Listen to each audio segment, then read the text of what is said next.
Welcome to the No Mom is an Island podcast. As moms, we often long for moments of being alone, but the truth is sometimes we feel downright lonely.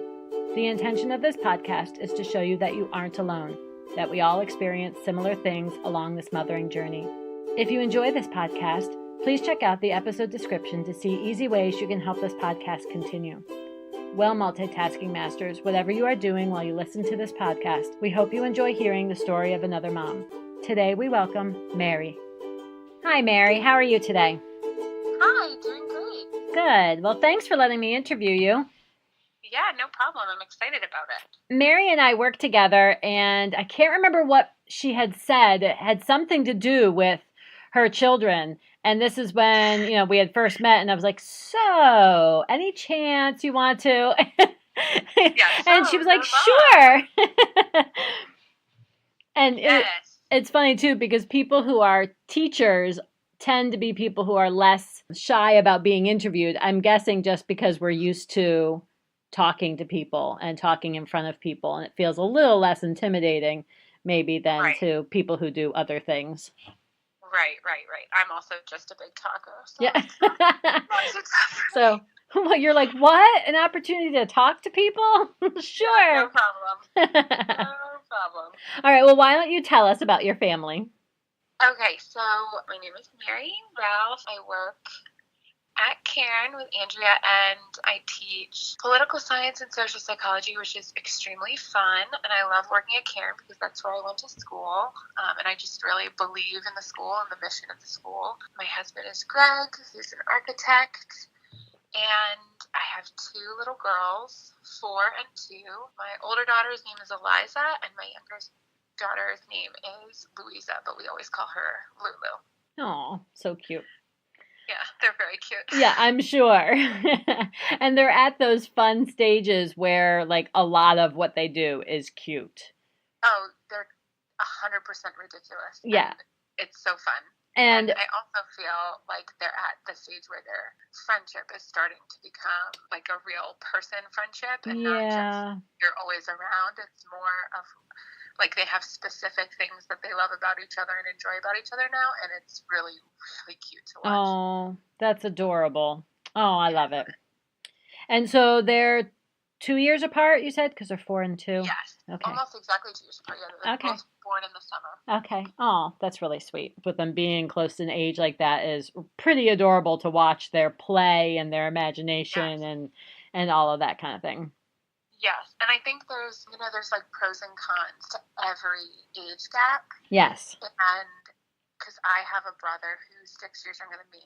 And he was like my baby. So there was like a lot of times when we didn't necessarily have like a buddy friendship, but we had such a special thing of like I wanted to take care of him and stuff. My girls it's a little bit different because they're so close in age. Even though Eliza is at a very different developmental age, right? They still feel very much like buddies because it's like, well, they both would love to play with blocks and they both would love to eat a cookie. So it's so easy.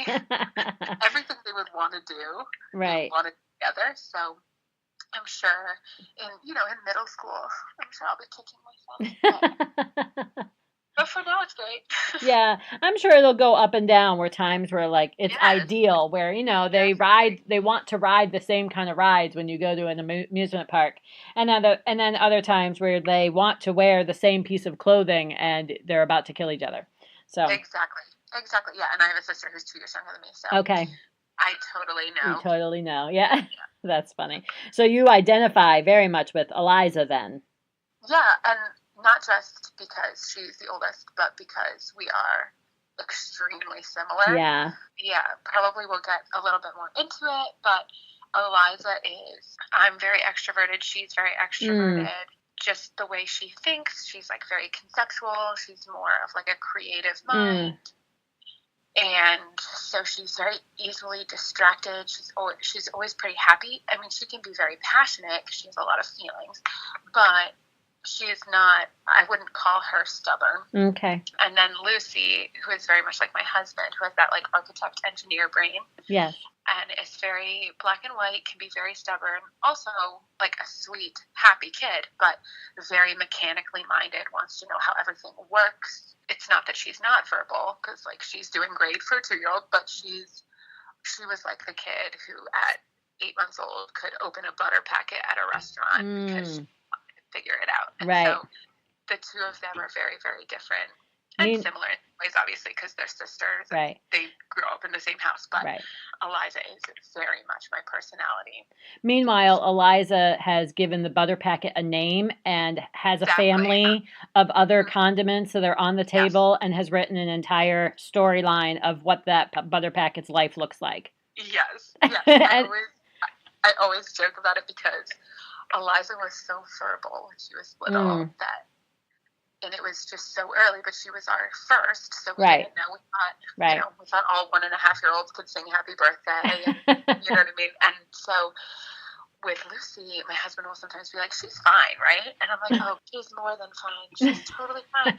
It's just when you have the first one be so strong in one area, and the second one have a different strength, you have to remember, like, that the baseline for, like, where kids need to be or whatever the pediatrician tells you, you know, is just one piece of the puzzle. Right. And God made them to be is what you like need to be focusing on. Right. Yeah, so they're really fun together. That's really fun. So what would you say is your philosophy when it comes to parenting these two adorable, very different little girls? Yeah, I think a lot of it comes down to their differences in respecting how God made them, because my overarching philosophy is just that they learn, to love God and to love others, to understand God's grace and how we come by God's grace. Christ crucified and risen from the dead. And those are really big concepts for little people. So trying to parent with those things in mind and giving them as much as they can handle at their little ages. Right. But then aside from those like big overarching goals, I think when it comes to like boots on the ground parenting, I just want to help them according to who they are. And so, a lot of your questions are so fun because it's like, for me, the way I think about them is like, okay, well, what's your favorite thing to teach one kid? Well, so different from one kid to another because what they need and what constitutes a small victory for Eliza and what's so simple for Lucy and what constitutes a small victory for Lucy in some area might be so easy for Eliza. And so just being able to root them on and trying to encourage them gently to become more of who God created them to be, I think. So all of that is like, that's so lofty, but but day to day I really try to think about that. Because, the little in the moment things that are driving you crazy. Right. I mean, yeah. Yeah, when you put them in the context of, like what am I trying to accomplish outside of this momentary, is the shoe on the foot moment, when you're trying to think about the bigger idea of it does bring perspective that helps to lessen, I think, some of the stress and craziness of any given moment.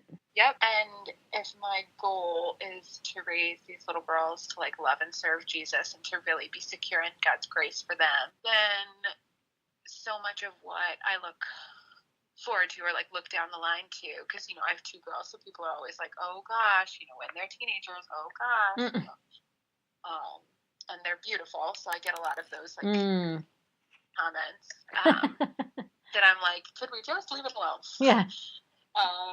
We don't need to be thinking about that. Right. But when I look down the line and I think, okay, I'm going to try and serve the Lord by every day praying over these kids, every day trying my best to demonstrate to them what God's grace means and what it can mean for them, and try my best to like create this reality for them, like paint this picture for them of who Jesus is and how worthy he is of our worship, then I don't need to think about what could go wrong, what technologies might be happening when they're 9 and 10. My goal is to give them this framework, and that's what I need to be working on. And as things come, I can set my hands to those as they come. As Yeah. So why don't you then tell us what your favorite thing to watch each of them learn, or teach them, or Yes. watch them learn? Okay, so I would say with Eliza, because she is such a passionate kid, one of the things that makes me proudest is when she is able to keep herself calm in a situation that frustrates her or when things are overwhelming to her. I'll talk a little bit about it in terms of my favorite book, but Eliza and I are both like highly sensitive people, so not necessarily emotionally, although she is, but she's very sensitive to stimulation. So you wouldn't necessarily guess it with her because she's very outgoing. She can be really loud. She's not very shy. She loves people. But if she is too hot, if she's wearing something that's uncomfortable for her, if she's thirsty, if there's too much like discordant noise, she gets very overwhelmed. And you watch her, who is an extremely obedient, happy kid, you watch her just sort of not be able to deal and process it. And so it is awesome because it's something that we've worked on for 4 years. Right. To watch her be like, okay, I need a break. I need a water break. I'm getting frustrated. And literally to talk it out like that, because she is so verbal, she'll come up to me and say, Mommy, this person said this to me and I got upset, but I realized I was hot, so I got a drink. Oh, that's adorable. Yeah, and she'll come home and tell me on the playground, this is what was happening, and she'll say, I got kerfuffled. And I got kerfuffled, Mommy, but so I just took a break, and I stayed calm. And so for Eliza, that's definitely my favorite thing to watch with her, because it is something that she's gonna need. So yeah, a couple of weeks ago we were with a lot of friends, and I think we were the only ones with kids there, and we had our kids with us. And Eliza, one of the big catchphrases that I use with her is, you need to listen to your body. So if you are hungry, I'd much rather you say, I'm hungry, Mommy, than 15 minutes later be crying on the floor. So I'm telling her all the time, you need to listen to your body. Are you hungry? Are you thirsty? Are you sleepy? And so we were at this barbecue with a bunch of older friends. And Eliza came up and said, you know what, Mommy, my body is telling me I am so hungry for that hamburger right now. And all of the other, adults were like, okay. So weird that you would phrase it that way. But then I explained to them, this is really going to help us. If she can identify her needs, then we can fill them. That's so funny. Yes, so that's for Eliza. For Lucy, I mean, she's 2, so a lot of it is just, basic knowledge things at this point, because they're just grasping so many things. Right. It's a really, really, I love 18 to 2.5, 18 months to 2.5, because it's there's just so much content for them that they never thought about before. Right. So this is not as big of a thing as Eliza's was, but one of my favorite things for Lucy that she's learning right now is just what thing you hug when you like them and what things it is not possible to hug. So she associates loving stuff with wanting to hug it. Right. And so she is totally enraptured with construction vehicles, trains. She loves stuff like that. And trains for her are the pinnacle of all things wonderful. They're fast, they're big, you can ride it. So she loves trains. And we live in a small town in Central Jersey, and we have a train station 7-minute walk from our house. So everywhere we drive, we're driving near the train tracks. And, we see trains a lot, and we ride them sometimes. And so it was very concerning to me, because she started getting very, very, and when she gets very into something, it's a stubborn, obsessive, intense. Yeah. Yes, very intense. And she would say, hug it, hug it, choo-choo train, I hug it. And I had to teach her, Lulu, it's too big to hug. And at first she would cry. Oh my word, that's hilarious. And then now we're getting to the point where she will process with me, she'll say, we drive past a construction site, and she'll say, a digger, I want to hug it.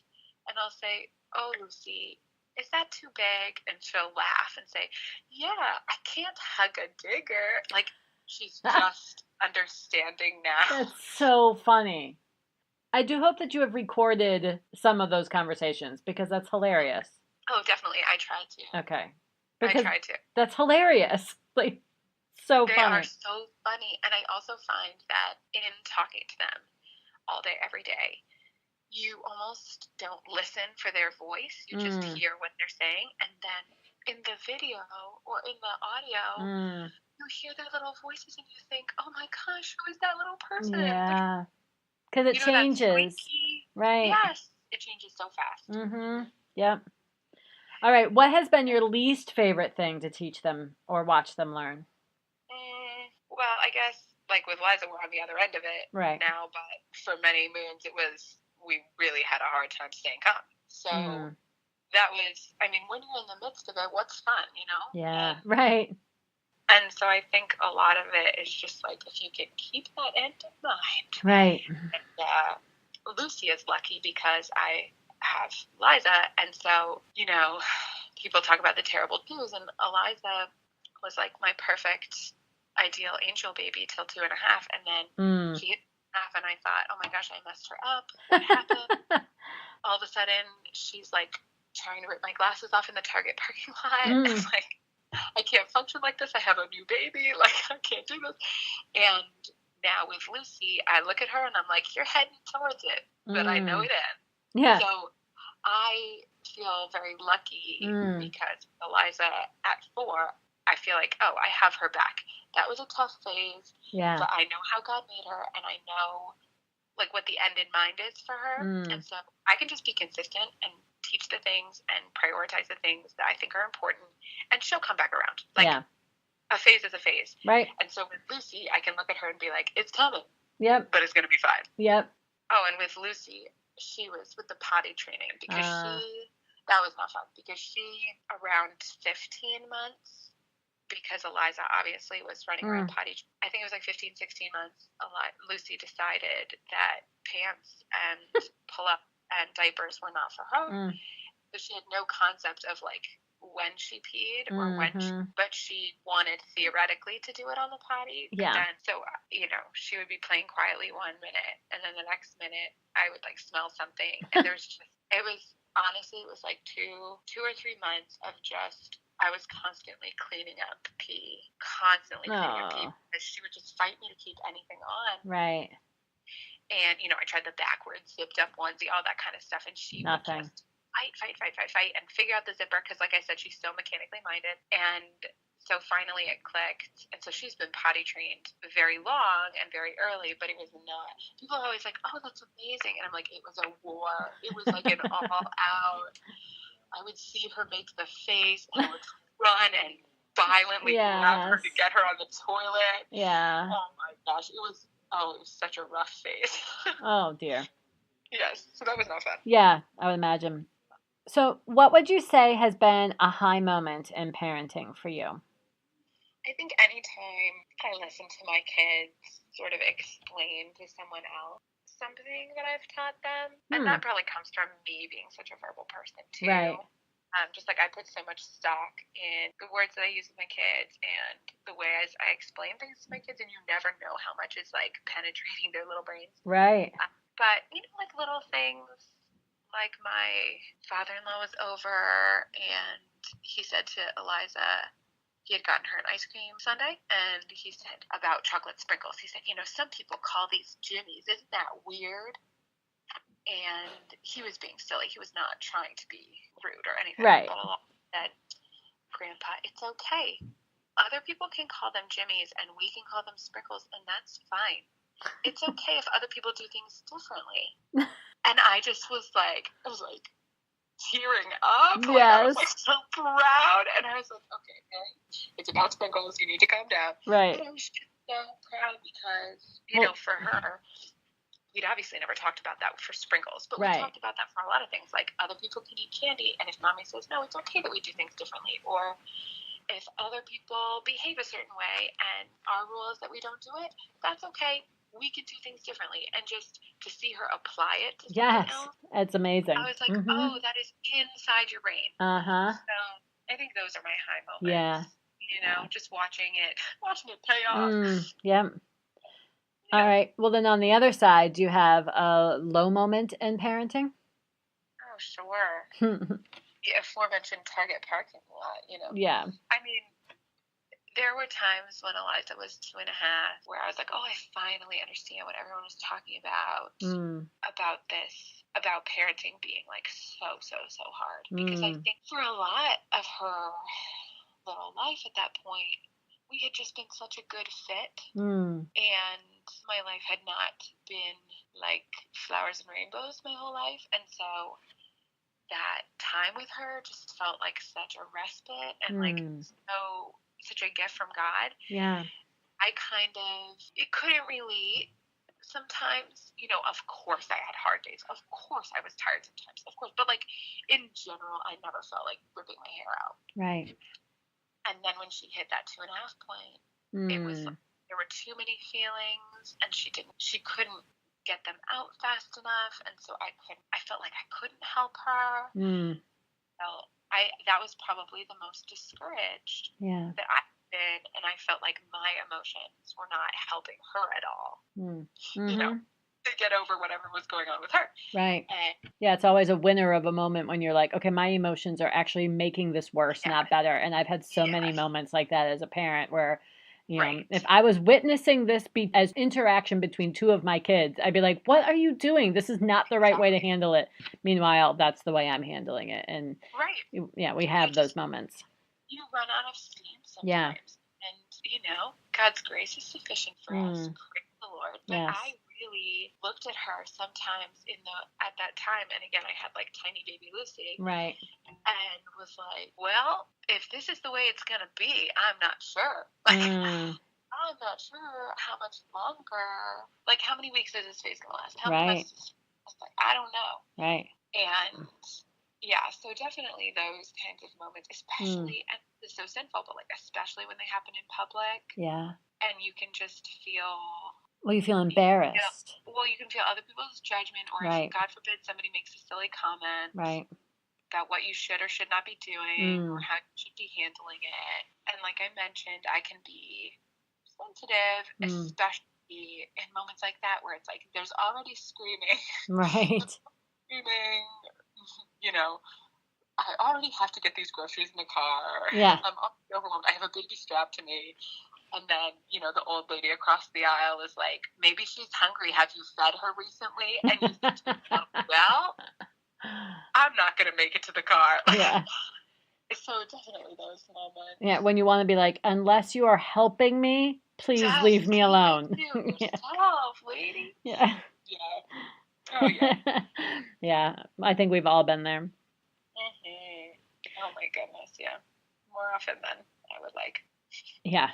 So what do you do for self-care? How do you make time or take time for yourself? Because we all know when it comes down to it, this is an important concept. And yet when you have children particularly when you have children that are small, it can be a really hard thing to figure out how to make that work. So what do you do for self-care? Well, it's such a good question. So part of my self-care, I would definitely say, is working. When I got pregnant with Eliza, we just got married, and I was finishing up my master's, and it was this wild, chaotic, crazy year. My husband said, okay, stay home for just the first year. Let's just say you're going to be home for the first year and see what your brain misses and see what you miss thinking about and doing, and then we'll pursue that and we'll figure it out. And I think that was such a gift that Greg gave me. And obviously it's a blessing that I was able to take that time and take that space and just be with baby Liza and think about what my brain was, meant for. Right. But no, I really love being able to apply my brain to things that I care about that are so separate from what goes on at home. Right. And be able to invest in something that I see tangibly move forward every week, because as I take semester week by week, you're moving through your plans and you're moving towards a final and you're grading things and you're getting things done. And it's sometimes as a mom, there are days where it's like literally nothing got done, but I wrote a lot. Yeah. It's a little messier. Yeah, it's a gift to be able to say, I graded all of those things and they're in. Right. Check. Yep. So that's one thing, definitely, that I feel like is self-care, because I feel very purposeful in my work, and I think that that is like life-giving. Yes. I mean, on a basic level, I just give myself the grace to, like, I really enjoy cooking. I love it. So I do that. I don't enjoy cleaning very much, so I get the bare minimum of that done, and I don't worry about it. Yeah. So for me, that's a big thing. Yeah. My house is not a pigsty. Nobody gets sick because right. of it. You know, everybody's got their clothes in their drawers, but sometimes the folded laundry sits out for several days, and I'm just not. Yeah, I just don't apologize for that. Yeah.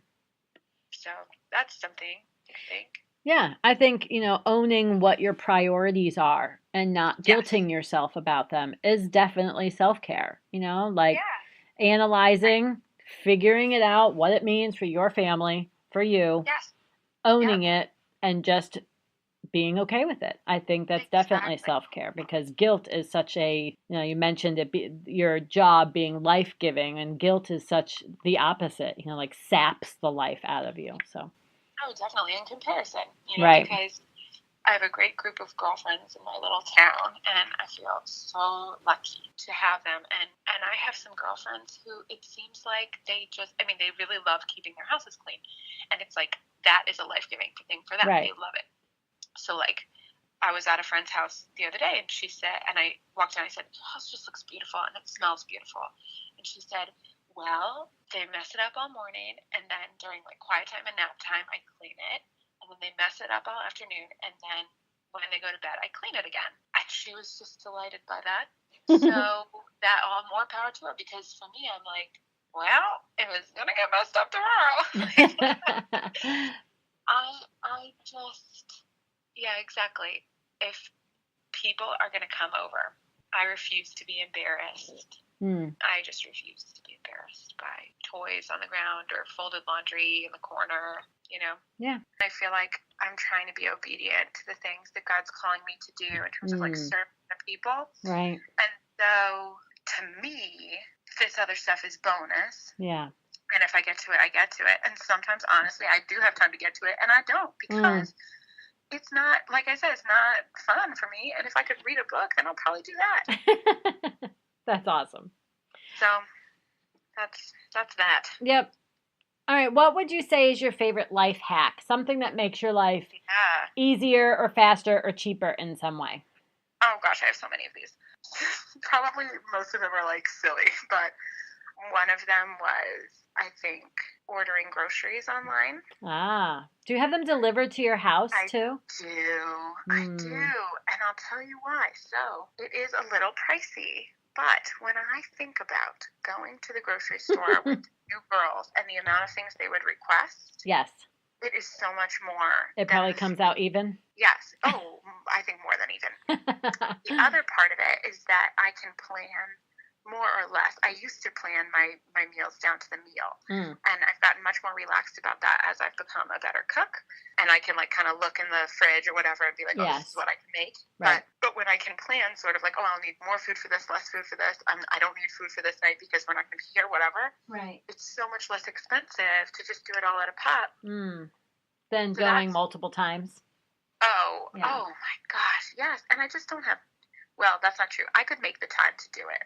But again, I'd rather lounge with my kids all afternoon in my pajamas, cooking and baking and doing fun things, or fun to me.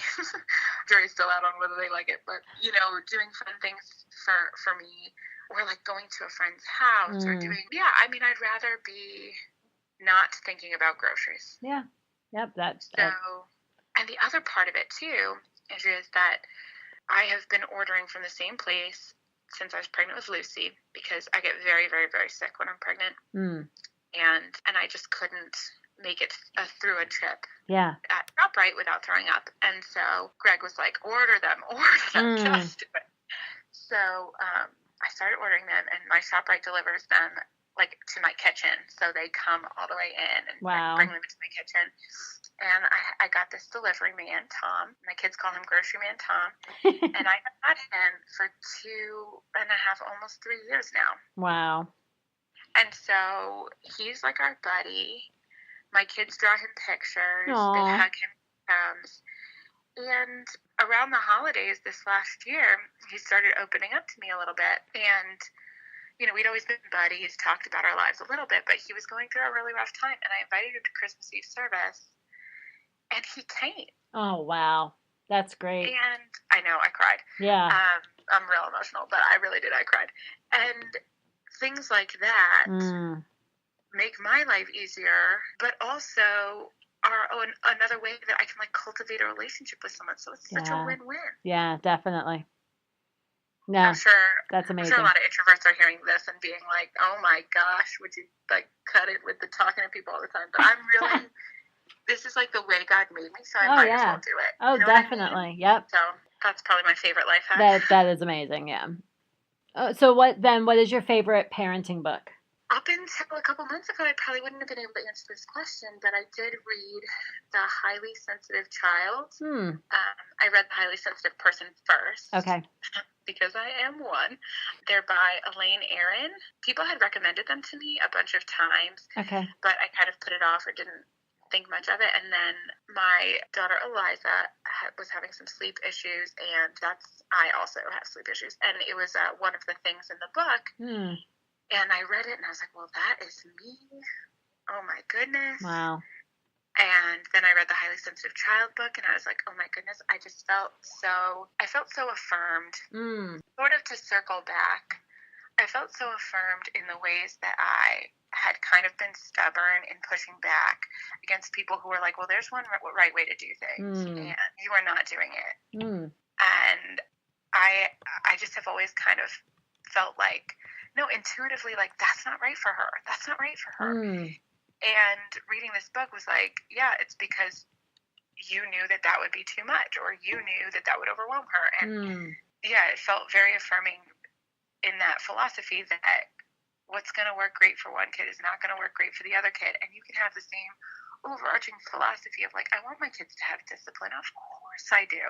I want my kids to have structure. Of course I do. I want my kids to have routine. Of course I do. I want my kids to have love and acceptance and gentle encouragement. Of course I do. But that does not look the same for my two kids at all. Yeah. And there are things that are like family culture things that like, this is how we do things. And then there are other stuff where, well, I'm just not going to push Liza that way. Right. I'm just not, or I'm not going to let Lucy off the hook for that. And ultimately, especially as Christians, we can be so uncomfortable with gray area. Yeah. We can be so uncomfortable with just case by case. What does God's grace and truth look like for this person in this situation? Right. Well, it's not a black and white answer. We can be very uncomfortable with that. Right. And we like, rules and hard and fast sort of rubrics. Right. But that's just not the way God deals with us. Right. Right. And I just felt so affirmed and confirmed in that book. And it's not biblical, it's research based, but I felt so affirmed that like, okay, I'm allowed to like pray about it, think about it, and do the thing that I think is right for my kid. So that's great. That book. And if anybody thinks they might have a highly sensitive child, I would highly recommend it. Yeah, I want to, that is intriguing to me, so I want to look. Oh yeah, I'll talk to you about it at the office. Okay, sounds good. All right, so why don't you give us a word of encouragement to that weary mom out there? Oh, my goodness. If you want to make them feel safe and you want to make them feel loved and you want them to know Jesus, then you are doing great. Basically, I mean, we're all going to fail. We're all going to make mistakes, but safe and loved and taught about Jesus is pretty much it. Like the rest is all how you do it. Yep. And I mean, that's basically it, right? Right. Yeah.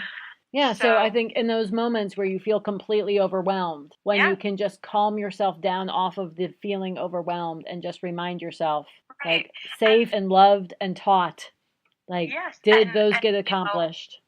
There's nothing in those three things that says they have to be perfectly clean. Right. There's nothing in those three things that says they have to be well dressed. There's Right. nothing in those three things that says they have to be on time for school.